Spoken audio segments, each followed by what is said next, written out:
Thanks for staying tuned. Of course, it's still Rise and Shine Thursday morning, the 29th day of August 2024. We're wrapping up and building up on our conversation this morning. Let's look into the financials.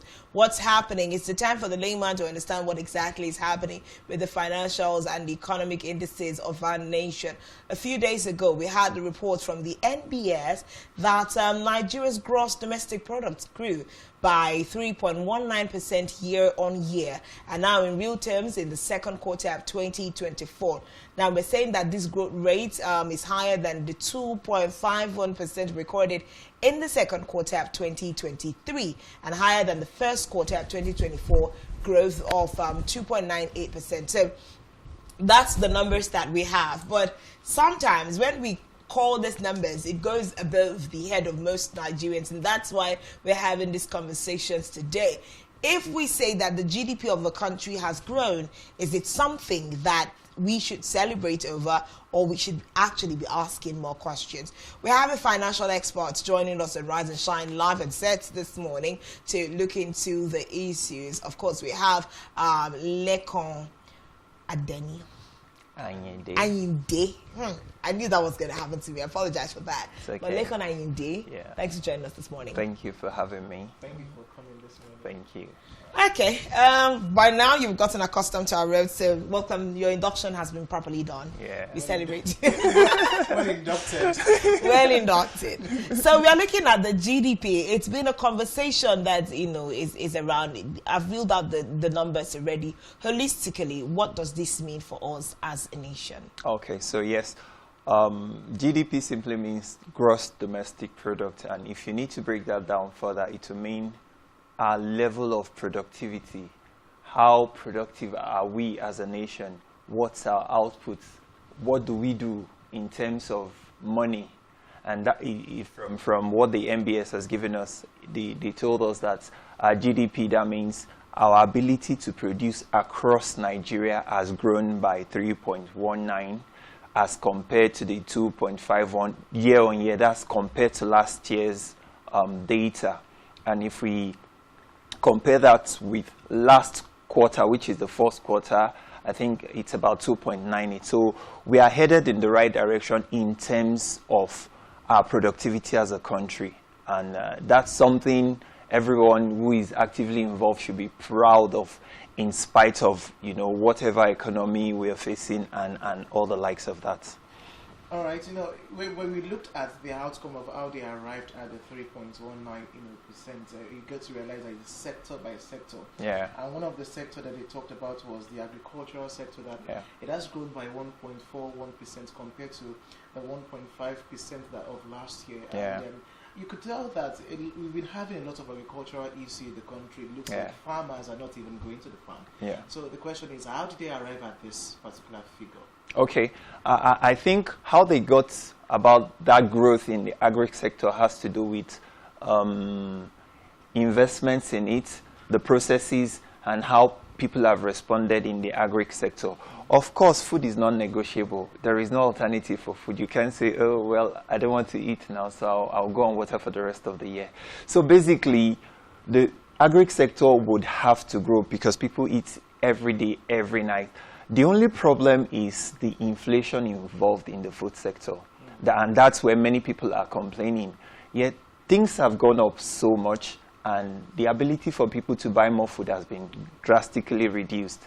And that's why I think many people are questioning the growth in that agri sector. Are we sure this is what we are actually having? But they are experts. We really don't, we can't go to say, oh, well, we based on how we feel, based on the thing, these figures are not right. They are actually what we think would be right. So that's acceptable. So one of the key indices for the growth that we have, we're currently talking about, is the services industry. Yes. And the services industry seems to have been doing well as far back as the Buhari-led administration. Absolutely. And so let's look at what has built up the massive, increase. As it were, it's the service sector that has the largest percentage for this particular GDP, contributed, the most. So let's look at, what factors led to that. Okay, so basically when we are looking at the service sector, we are looking at the information and telecommunication sector. We are looking at publishing. We are looking at motion pictures, movies. We are looking at music and recording. So essentially, if you look at that, you will see that it's a sector that is essentially youth-driven. So it shows you, like, we have quite a number of young people in Nigeria, and they are not joking with their entertainment. They invest heavily in it. But much more than that is something I would like us to look into.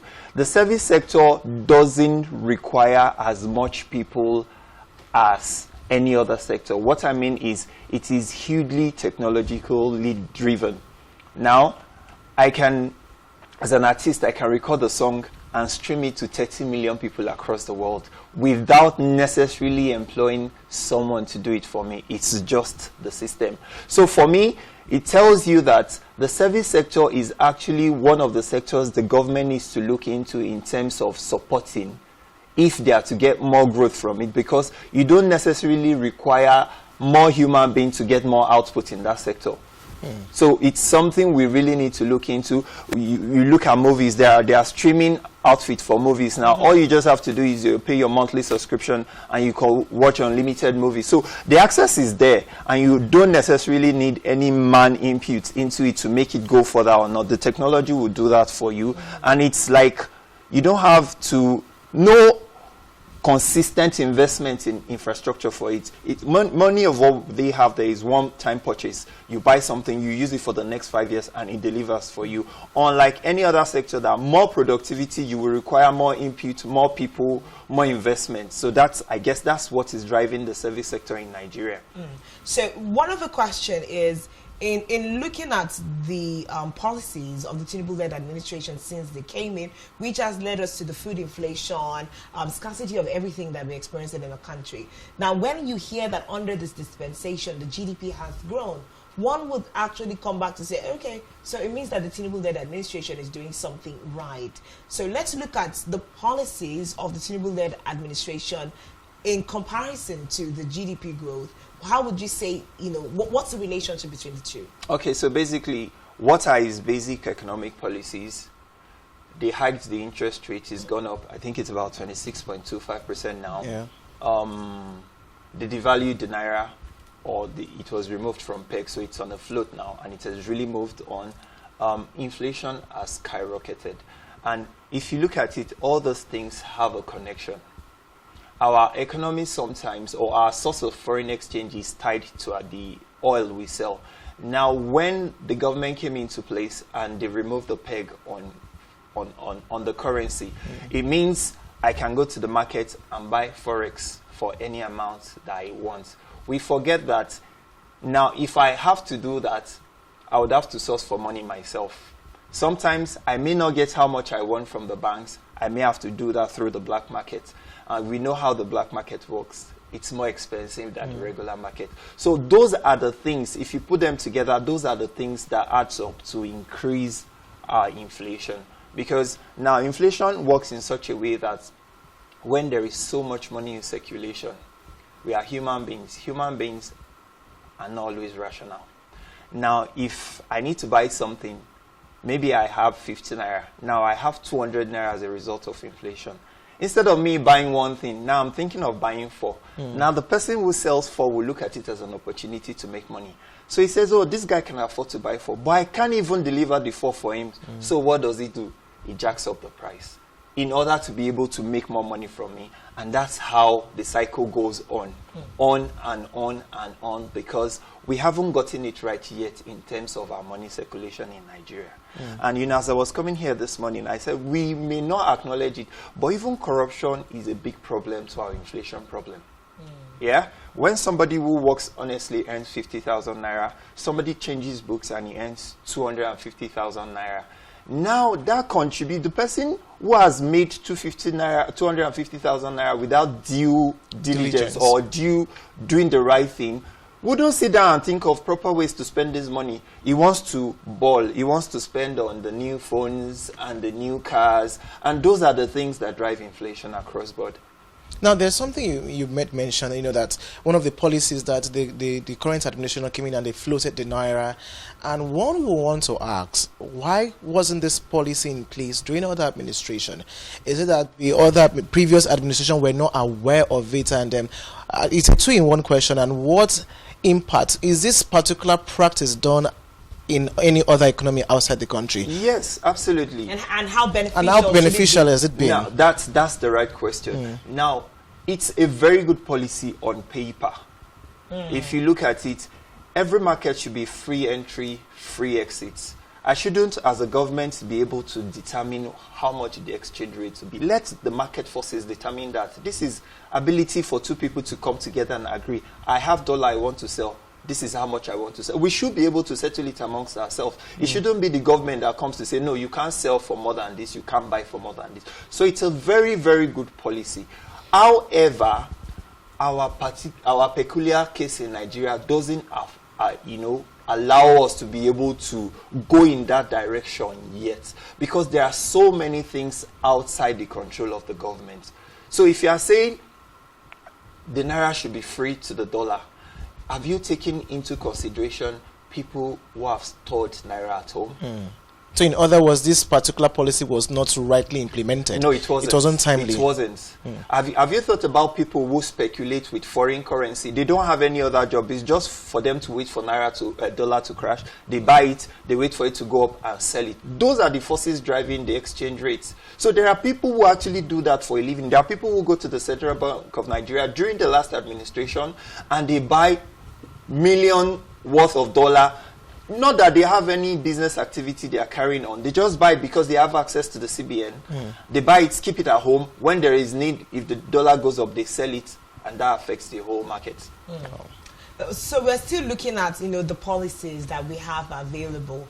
One of the recent conversations is in the federal government saying they want to sell petroleum crude products to refineries in the country in the Naira. And we've seen that since the FX is already floated, how possible is this going to be? Because it looks like we're going to be initiating a vicious circle of those who have already hoarded the FX to look for a way to sell it and recoup the Naira to go and buy. So what's going to be the impact one? Because now a lay Nigeria may be thinking if we buy and sell crude in Naira, it should have an impact of reduced pricing on Nigerians, as it were. Okay, so yeah, I think one of the reasons why the federal government wants to sell crude to refineries in Naira is same problem we are having, forex issues.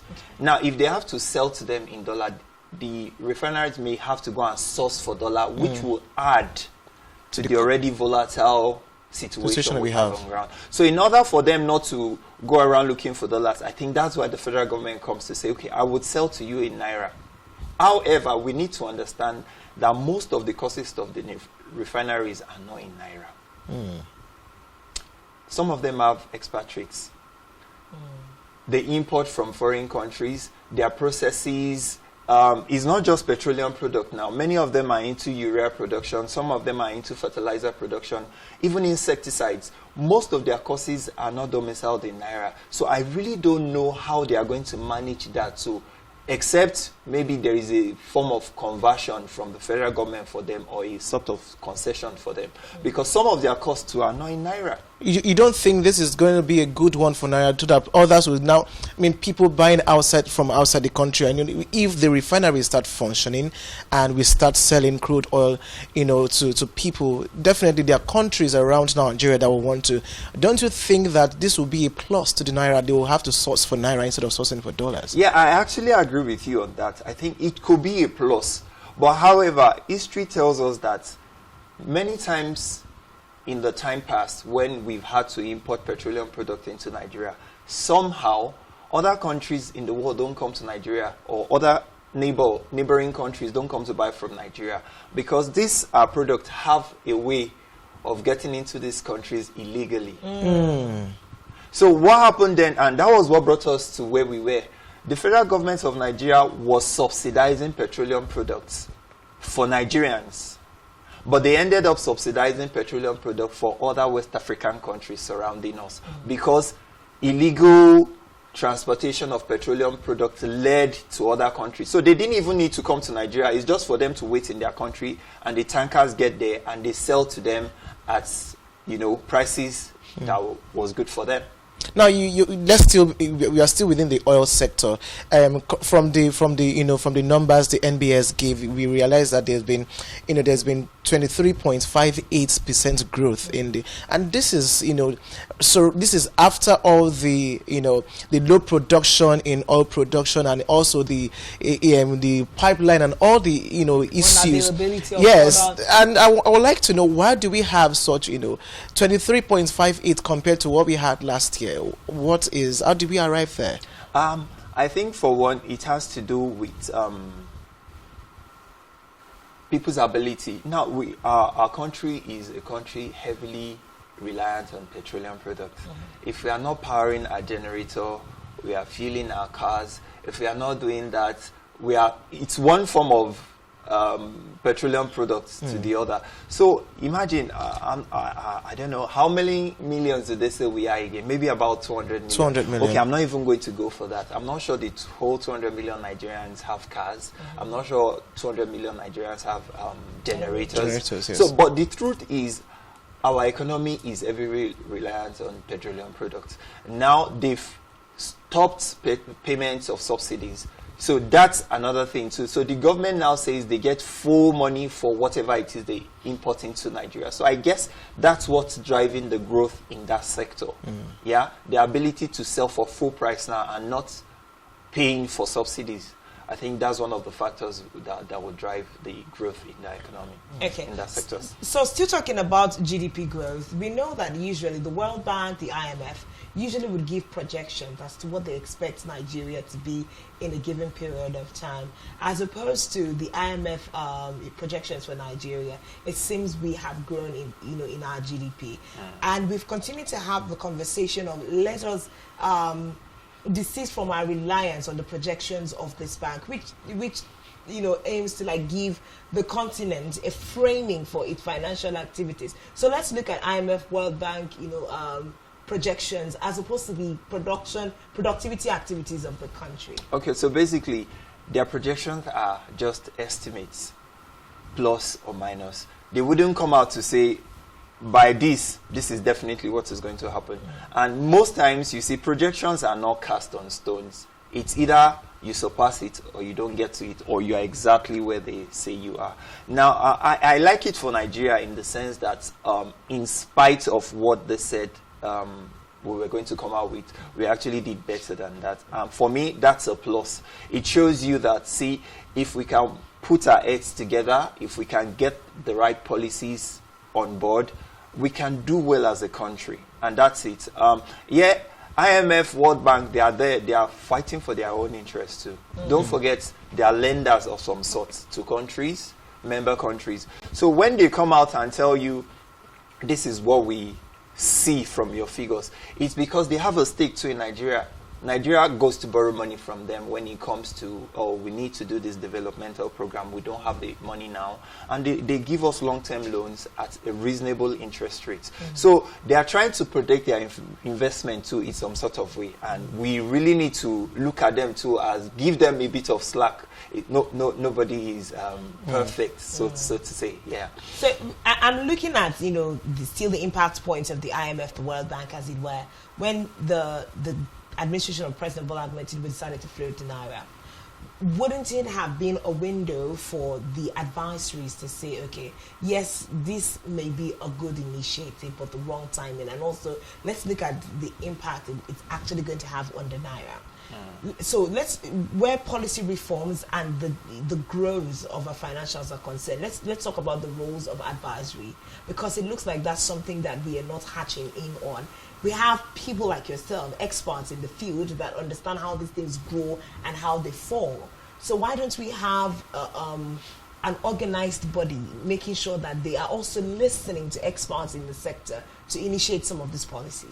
I really do not think the federal government of Nigeria do not have a body of advisors. I really do not. I think there is there is this economic team they've put up that has to do with the CBN, the Minister for Finance, and a couple of other guys.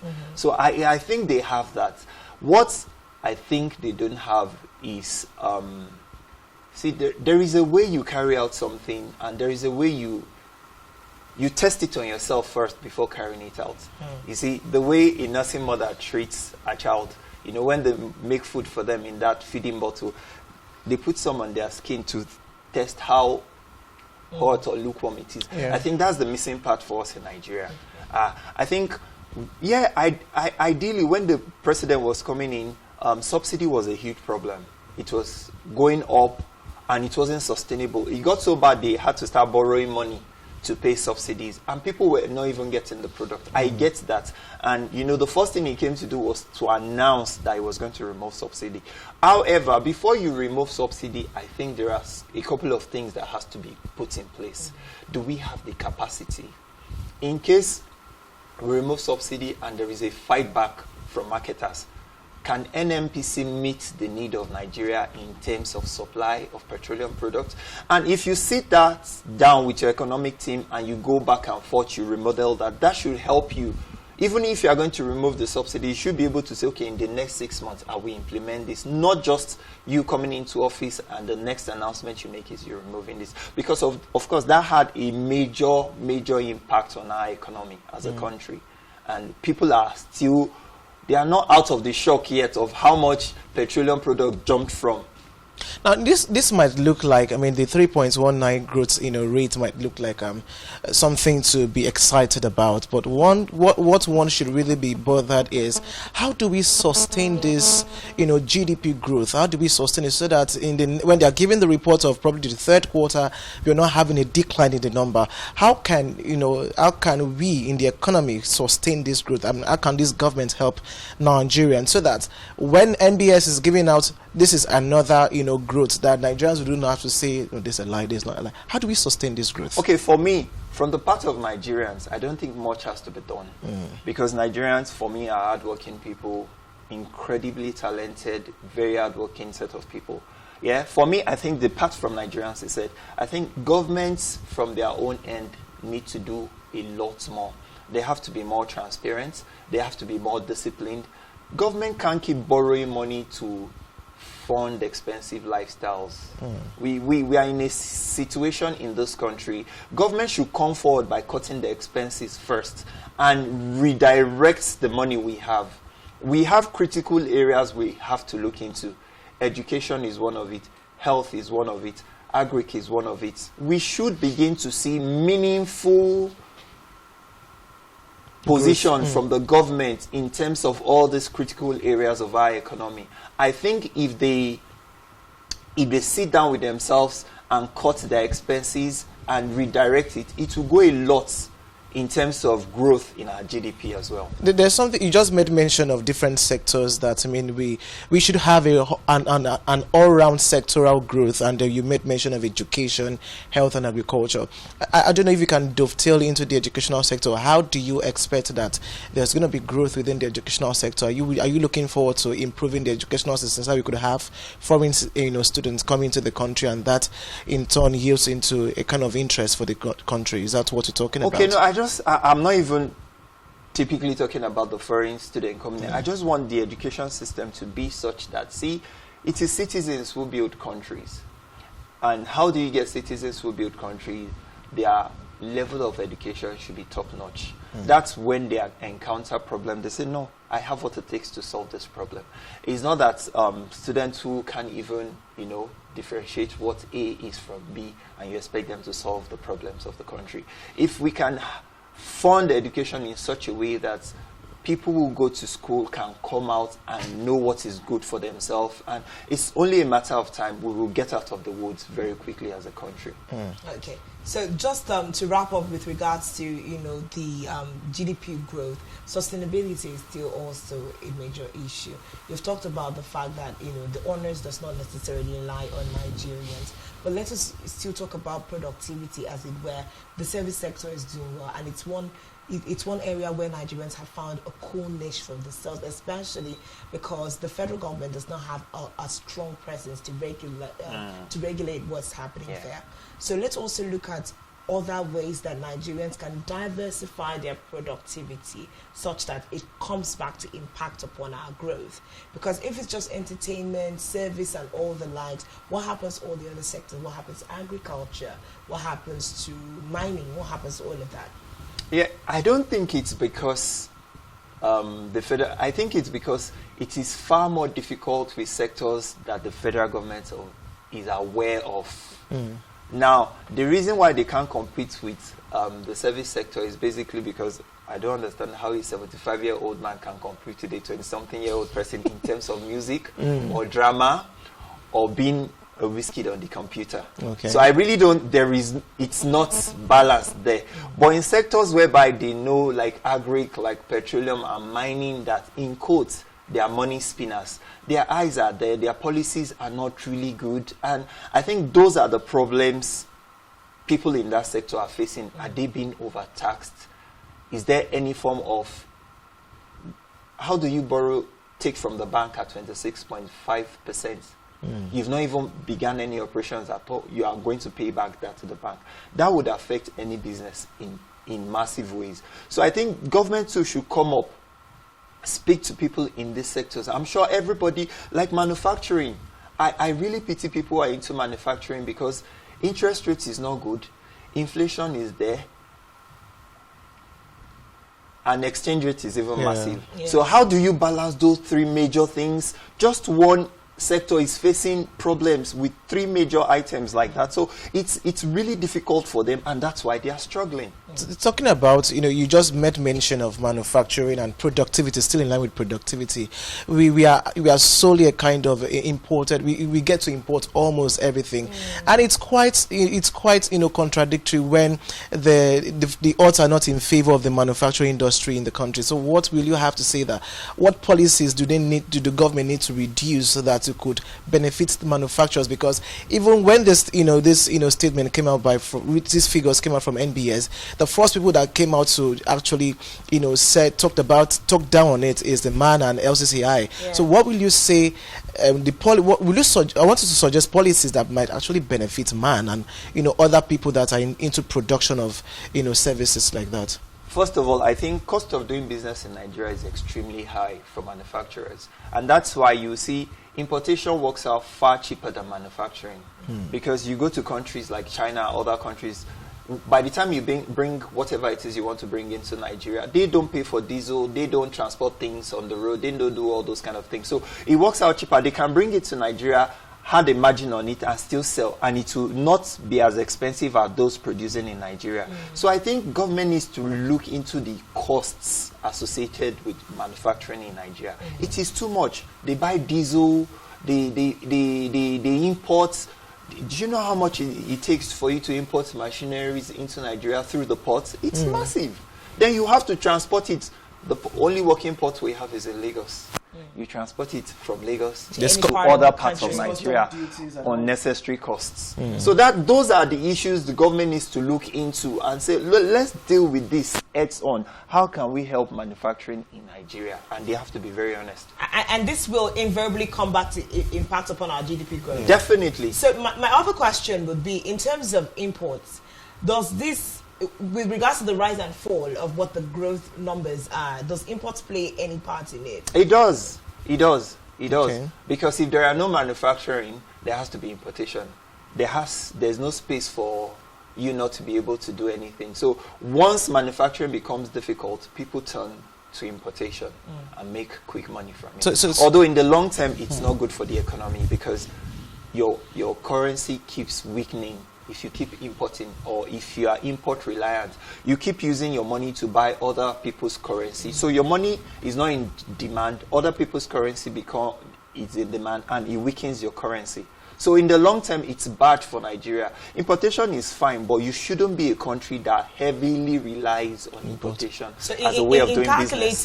In calculating this GDP growth, we have looked at the indices of importation. We've looked at the window of importation in the year-on-year calculation. Yes. And it brought us to this place. Yes, definitely. Okay. So, no, before you move on, let me, so I mean, because I remember during the Buhari administration, there was a ban on importation of certain food items. So will you say if there's a policy that, that stops a lot, certain importation of things, because as far as you're concerned, people are still importing as cheap as toothpick into this country. Yes. So if there is a ban on importation of, do you think that it will benefit the country? It will, if our productivity level can match the demand we have on ground. Now, the problem is we are all human beings, and human beings are not rational. If I know there is a ban on importation of, say, for example, milk, and the milk I have in Nigeria is not up to what can go around, what happens is I would jack up the price of my milk as a seller of milk, which takes us back to where we are in the beginning. So before we ban anything, can we adequately say we are producing it enough such a to level go that round? it meets the needs on ground? That's the question. Well, great conversation that we are having this morning with Ayinde. Now, the really important part is that we need to learn how to push financial and economic literacy amongst our people, because if people don't understand how money works and how the economy works, we are just at the mercy of whatever policies. And then this also helps us to appropriately interpret policies and how it affects us as an economy. So, the next conversation, we have our phone lines on the screen. If you have a question for our guest, he will gladly take it to understand what money is doing in Nigeria as of the moment. It's part of our CSR to you this morning. But let's look at the fact that currency in circulation has hit 4 trillion naira. Absolutely. And it's defying some of the monetary policies of the Cadastro-led CBN. Why have we gotten here? In my introductions earlier, I had established the fact that part of the reasons why we saw the Naira redesign was to mop up funds heavily from the reduce the level of cash circulation. But it looks like we are at a loss. So that would have been a very good policy had it been implemented properly. But I guess in Nigeria, you see, politics trumps every other thing. Now, I don't know why they didn't follow through on that, but that would have helped, because 4 trillion naira in the economy is a lot, and that accounts for where we are in terms of inflation now. Many people have access to funds they shouldn't have access to in the first place, and that affects how much they buy, how much money goes all around, flying from place to place. So if the government really wants to work, they've tried hiking interest rates, which is part of it, but it hasn't really solved the problem because the money is already in circulation. So they have to look at ways, and I guess that's one of the reasons why you will see the CBN told banks to recapitalize. Yes. It's a form of mop-up too, so that money in circulation can come into the central bank. So they need to do more. They are doing well. Unfortunately, it's not their fault. That was what they met on ground. But they really have to get to that point where they mop up more from the economy such that people are not having access to money they shouldn't have access to. What do you think this is really going to, for a country that we have been, it's something we're used to, holding cash, we are so used to cash, and do you think Nigeria is going to take, we are going to move swiftly to on that? Because I understand during that I think that was last year, before the election time, where there was a lot of cash scarcity and all those things.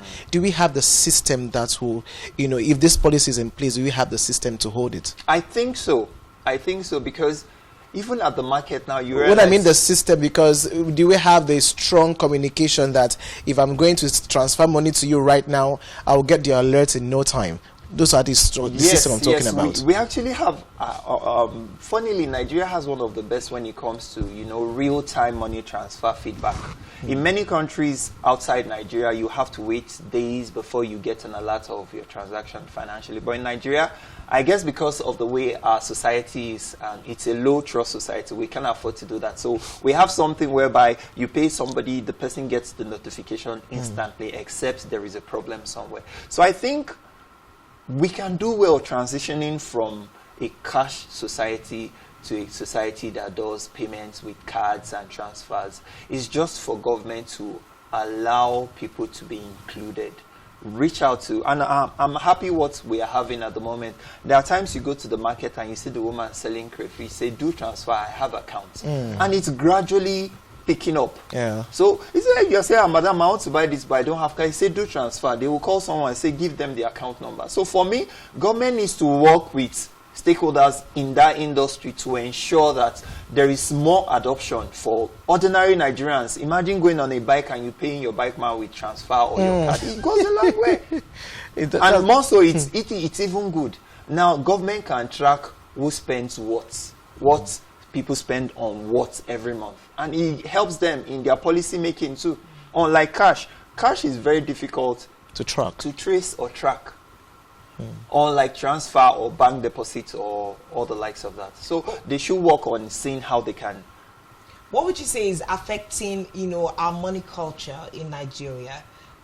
Are we talking money literacy? Because, for instance, a lot of people also do not like to subscribe to the whole e-transfer thing. So how can we get, the Nigerians up into the cloud space? Also looking at the fact that the initiative of the e-Naira that they attempted to float at some point hasn't gained ground in the country over 2 years on. Yeah. So what's the lacuna there? I think the problem is financial literacy is not there for Nigerians. Okay. It hasn't been there. We teach ourselves many things. We teach ourselves mathematics, how to get married, how to hold your marriage well, how to deal with your wife, how to deal with your husband. But we rarely talk about money in Nigeria. We rarely. I can't have any experience of my father sitting me down and saying, this is how you spend money. And it's not a fault of his. Probably his father and his grandfather too didn't put him through that. So there's been a gap all along where people, and because of the shame, money is seen as something personal. So I don't want to come to you and tell me, this is my money problem. This is how I've not been able to save money, because the society doesn't really encourage people to talk about things like money. Number one, maybe if I have money, I don't want you to know I have money, so you don't come to me and ask me for money. So those are the problems. And I started something a few months ago. A day I was talking with my daughter, and she went to school. They had these sales in school. She sold everything she took from home. We gave her money, but she couldn't account for it. I said, where's the thing you sold? He said, I don't have the money. So that was when I knew I had to do something. So I actually started something called Financial Literacy for Children Initiative, where I train children. Once you're in grade 1, you can know about money. I go around schools. I've been pushing it with the Ministry of Education. I just got an approval to do that in government secondary schools in Akwa Ibom. I've been talking with private schools as well. So I think we have to start teaching people about money from a tender age. See, habits are formed over years. You don't wait till I get to the university before I know how to handle money. I have already formed my opinion about money already by then. But what would you say about, in secondary school we have economics and accounts as subject that has been taught. Will you say it is not enough? Because I remember in economics we were taught what they call scale of preference. What is more prioritized, you prioritize what is more important. We were taught what is need and want and all of. Do you say that it is not enough? It is not enough, to be very honest with you. What we just do is just broad terms. Nobody really sits down and say, okay, when you earn, how much do you earn? What are your costs? What do you spend money on? We have to break it down like that. It's not just what needs, what are wants. Those are just general topic. People need to understand it in their personal life. And that's why I feel we have to break it down into personal finance if we have to. People really need to have that knowledge of how money works. That's why you will see somebody come and say, if you invest in my business, I will give you 70% in a month. Then somebody comes and put their money in that business. Definitely, you don't know how money works if you put your money in such investment, because there are no real investment that will turn in 70% in a month.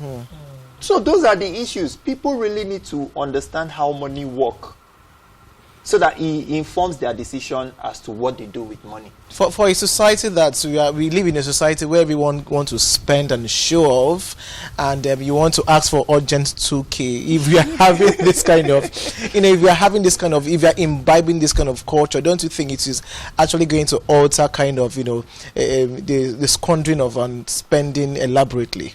I think so too. There is nothing that says you should waste your money unnecessarily. It's but just we want to show societal issues we really need to deal with. That's why you see somebody gets into office, a political office, and they feel, I'm entitled to certain luxuries. You are there to serve. If you need those luxuries, why don't you buy it with your own money? Don't use our commonwealth to live large. Those are personal issues. If you have the knowledge of how money works, you will understand that, see, that's not the best use of that money. So just to, cap it up with the amount of money out of the CBN vault, in what ways, what policies, what strategies can the CBN put in place to mop up this money? Because now it is reported that they have about just 290 billion naira to run the economy on. The CBN, as it were, doesn't even have enough money to run the economy because there is a lot of money out of their control. Yeah. So what can they do to mop this money up? And the other issue we also have is the fact that the old naira is still in circulation. Yes. Over a year. Yeah. We should have seen that there should have been a systemic way to withdraw this money, but it's still, so I think it's contributing to the amount of money we have outside. I think so too, yeah. And you see, CBN has already started mopping up. Like we said, they told banks to recapitalize. That's a form of mopping. So in recapitalization, what does that mean? People come to buy shares in a bank, and now they are doing away with the money they have. So it's a form of mopping money from the economy. They are selling bonds. Federal government bonds is out, by the way. They are selling sukuk bonds. They are doing so many things. Yeah. So they are trying to mop it up as much as they can. But I don't think they should stop at that. I think the federal government needs to get to the point whereby any money leaving the CBN should be duly monitored. And that's why, you see, we can't keep doing cash transactions. Now, there are monies that federal government sends to states, maybe federal allocation and all that, and states too. At some point, we have to get to that point and say, as a state, you can't withdraw more than this amount of money in cash. If you need to do any transaction, do it by transfer. That level of accountability. Yes. We can't keep saying, if I go to the bank and withdraw 500 million, I can do anything with it and nobody will be able to trace me. So we should be able as a country to say, see, beyond 30 million, you can't withdraw in cash. Anything you have to do the transfer so that it can be tracked. Those are the policies I think we can enforce. I think they are there. It's just that they are not being enforced. And maybe we should empower the people in charge, EFCC, ICPC, people like that. Even banks should be able to enforce these policies. Make them understand the benefit we will get from it. Yeah. So now you've talked about something that has been in the air, and for a minute I would have forgotten the issue of shares and bonds that are currently being sold. Yes. How should Nigerians cash in on this? Because there's a lot of confusion out there, and in this age of social media, there are all kinds of teachings out there. Yeah. Is this something that Nigerians should be cashing in on? What the security? I know that stocks and bonds and the rest are low risk investment. But in the rush of what is going on in Nigeria at the moment, is this a good bailout for Nigerians? Can Nigerians really trust the process? Because that's another thing. I'll put up a disclaimer. I won't be here to tell you, buy this, buy that. Okay. What I would just do is, equities or shares, as it's called, is a form of capital growth. If you invest in it, there is a possibility of you growing your money. However, I need to let people know that there are risks involved. Yeah, there are people who bought shares in banks that had gone down and their money went down with the bank. So there is a level of risk involved in anything we want to do. But if people are looking for long-term capital growth, yes, they can look into buying bank shares in Nigeria, especially if you know a bank that has a solid name and track record of delivering. You should go for them. That's all I will say. Okay. Wow. It's been such a great conversation this morning, talking money, talking finance and the economy of our nation. It's very, very, very important, as we have asserted in the conversation this morning, that every single one of us needs financial literacy so that we understand what money is doing around us. And I particularly like the fact that our guest has vied into raising the younger generation to understand money. It means that in the future, when we now have economists and bankers, we're going to have a better culture of people that understand how it works. Yeah, definitely. Well, I must say a really big thank you to our guest this morning for coming on the show, Rise and Shine. Absolutely enjoyed the conversation with you, and we know that our viewers at home can, breathe, heave a sigh of relief, understanding what is going on, especially where the GDP growth is concerned this morning.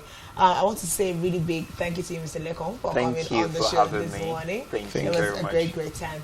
You may? Yeah, I've learned financial literacy today, so I need to be very, very detailed and accountable with how I spend my money. And I think I need to continue the habit I started. I mean, it's just that some olokadas and bus driver will not accept transfer because I'm used to transferring. So I need to I need to put in more energy in transferring. So when next you ask me for money, I'm going to give you transfer. I'm not giving you cash. Let's make that work. Thank you so much, everyone, for being a part of Rise and Shine this Thursday morning. But that's definitely where we'll be drawing the curtains on Rise and Shine until we come your way again tomorrow. Yep. To enjoy the rest of your day and the rest of our programs. My name is Uyai MM. And I am Ime Emmanuel. Do have a beautiful Thursday. Bye-bye from all of us.